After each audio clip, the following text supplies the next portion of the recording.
உங்கள் அனைவரையும் வணங்கி வரவேற்கின்றேன்.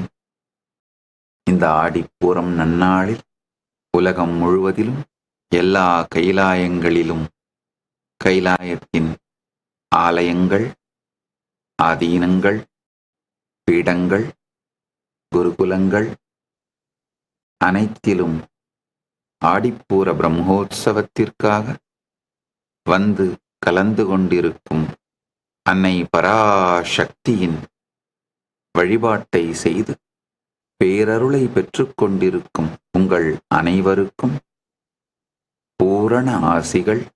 திருவாடிப்பூரத்து ஜெகத்துதித்தாள் வாழி அன்னை ஆண்டாளை மனதால் தியானித்து ஆண்டாளுக்கும் சரணாகதி செய்து பக்தி செய்து அவள் பேரருளும் நம் எல்லோர் மீதும் என்றென்றும்